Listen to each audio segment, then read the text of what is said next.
Okay, what's up guys? It's R3R Turbo here from the internet.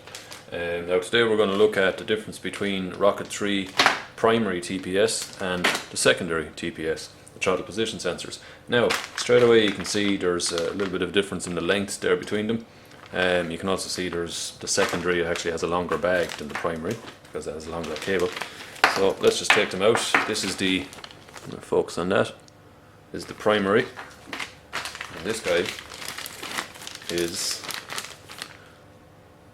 secondary. Now, just to take a look real quick, you can see the difference in length. There is approximately 2 inches, 50 mil. Other than that, they're pretty much the same. These are the connectors. Turn it around so the clip is in the same place. You can see the inside. Camera. You can see the inside of the connectors is the exact same. And then down at the business end, you can see the orientation of the bolt hole versus potentiometer, exact same, and same on this side.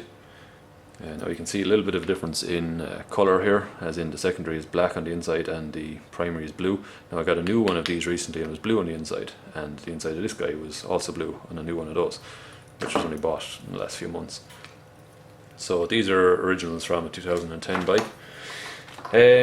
Now they do work a little bit differently on the inside. Both of them have the same range when you measure them with resistance, or for resistance. They both go from 5,000 ohms when in the anti-clockwise most position to 0 ohms in the clockwise most position, but the difference is the internal springs push in different directions.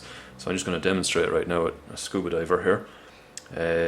If I try to rotate the primary anti-clockwise, it won't go. It tries to bring the body with it. Whereas if I rotate it clockwise, that's it engaged now, and whoop, she wants a spring return like that. And the opposite then for the secondary, I put in the screwdriver or scuba diver, I try to rotate clockwise, I can't, it tries to turn the whole body. Whereas if I rotate, that's it engaged now, rotate anti-clockwise, it will rotate anti-clockwise and then spring clockwise, like that. Now, these are mounted at different ends of the throttle. If we're looking in at the bike from this direction, this primary is mounted here and the secondary is mounted here.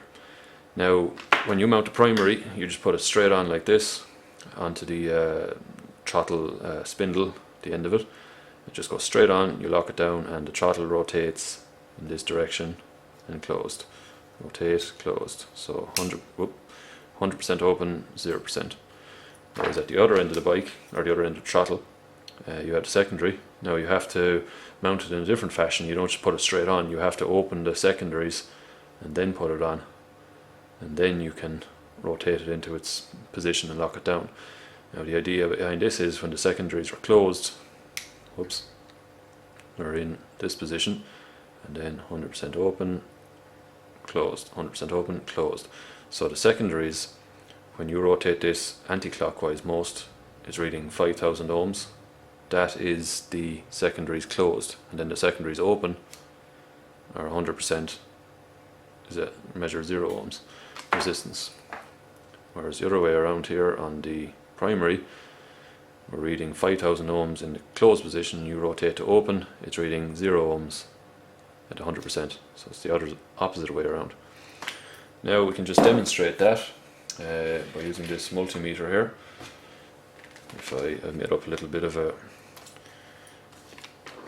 connectors here to try and demonstrate it, although I really should be using small female spades, might hold on to it a little bit better.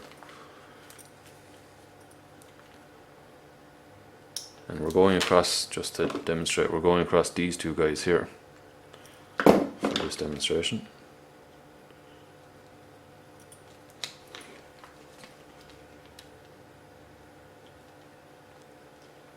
Now sit there, you bastard. Hopefully this will hold for the duration. So as you can see, we're reading, we're on the 20k ohm range here, and we're reading 5,000 ohms. So I'm going to rotate this fella, or should I do it this way? I might lose the spade connection.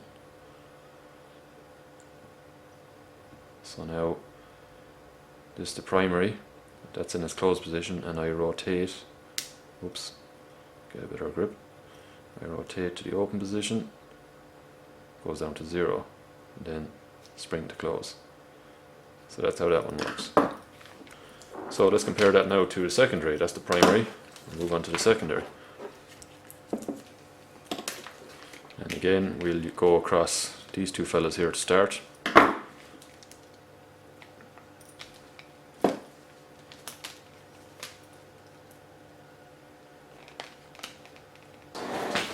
So now I have the secondary connected up, I switch back to the 20k ohm range, and so this is the secondary. I rotate anti-clockwise. She goes from 5,000 ohms in the anti-clockwise most position to 0 in the closed position, or home position, or forward most position, clockwise most position. So that's how that works. So if you wanted to use this in place of the primary, you'd have to rotate the inside that way, or rotate the body. You have to put it on in such a way so that you put on the body and then rotate it up into its home position, so that when the throttle is closed, this is in the anti-clockwise most position, and then it'll read 5,000 ohms with the throttle closed, and then when you open in a clockwise direction, the primary throttle, it'll do that and give you the same resistance as the primer does.